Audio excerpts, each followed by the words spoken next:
자, 정경심 교수입니다. 지금 아마 정경심 교수 어제 조국 전 법무부 장관 오촌 조카 재판에 이제 증인으로 나온 정경심 교수가 검찰과 아주 팽팽한 기싸움을 벌였다고 하는데 유창욱 교수님, 네.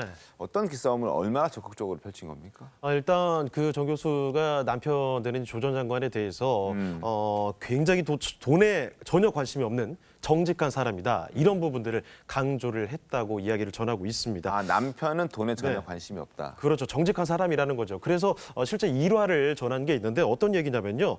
이전에 종합소득세를 낼 때 현금이 부족해서 좀 빌려달라고 했다는 거예요. 네. 그때 4천만 원을 빌렸는데 본인이 4천만 원을 준 걸 기억도 못하고 나중에 2천만 원 준 게 아니냐 이렇게 기억을 하고 있었다는 겁니다. 그만큼 금전 감각은 없고 욕심이 없는 사람이다라는 일화를 지금 조 전 장관 오촌 조카 조범두 씨의 재판에 나와서 이런 일화를 전했던 거죠. 알겠습니다. 조 전 장관도 지난해 이제 과거 여러 차례 자신에 대해서 이야기를 했죠. 재산 관리는 부인이 전담한다. 자신은 관리하지 않는다. 이런 발언을 했는데 그 목소리 한번 들어보도록 하겠습니다. 재산 관리는 제가 아니라 제 처가 전담을 해왔습니다. 제가 그 점에서 좀 무심했던 가장인 것은 맞습니다. 제 처는 독립적으로 이제 그 경제 생활을 하고 있고요. 그 다음에 상당한 자력을 가지고 있습니다. 제 처의 자산 활동에 대해서는 일체 관심도 별로 없었고 본인이 알아서 다 투자해왔고 해왔습니다. 예.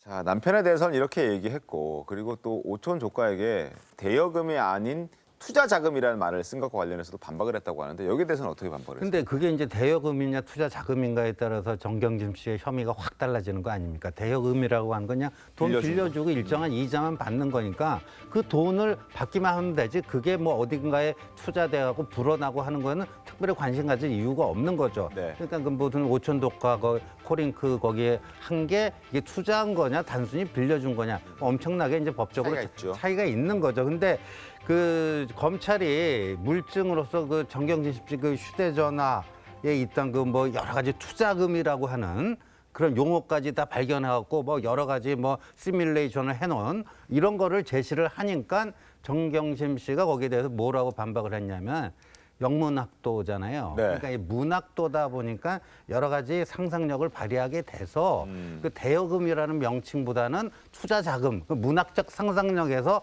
그게 바뀐 거다. 이렇게 설명을 했다는데 저걸 지켜보는 재판장은 어떤 생각을 했을지가 좀 궁금합니다. 문학도의 입장으로서 뭐 어떤 얘기를 했다고 하는데 좀 뭐 시청자 여러분께서도 한번 같이 판단해 보셨으면 합니다.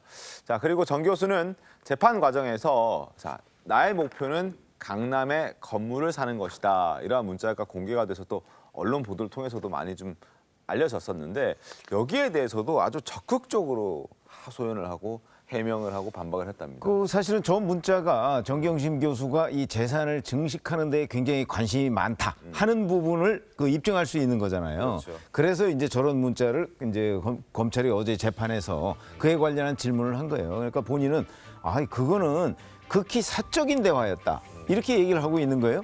근데 제가 보기에는 뭐 사적인 대화든 공적인 대화든 이런 문자가 있었다는 사실이 중요한 것 아닌가 싶은 그렇죠. 생각이 드는데 하여튼 본인은 그렇게 하소연을 했습니다. 알겠습니다. 자, 그런데 정 교수는 사실 앞서 지난 20일에 오촌 조카 재판에 증인으로 소환이 됐었는데 출석 거부를 했습니다. 그래서 당시 법원이 과태료 400만 원을 부과했었는데 이번에 출석한 것도 저 과태료 400만 원을 내지 않기 위해서 출석했다. 이렇게 봐야 됩니까? 만약 400만 원 1차 과태료를 내고 정당한 이유 없이 다시금 출석하지 않으면 7일 이내에 감치명령이라는 걸 받게 되는데 사실 과태료 이후에 다시 감치명령을 받는다는 건 더더욱 이상한 일이잖아요. 그래서 아마 출석을 하고 이제 출석을 통해서 여러 가지 이제 자기의 이야기를 했는 것 같은데 보통 저런 경우에 이제 과태료 처분은 출석을 해서 정인신문을 했기 때문에 그 받은 400만 원은 뭐 일반적으로 형사 재판에서는 없어지는 그런 어떤 방향으로 진행될 것이라고 생각합니다. 알겠습니다. 뭐 이제 계속 재판 상황을 저희가 좀 면밀히 좀 지켜보고 계속해서 전해드리도록 하겠습니다.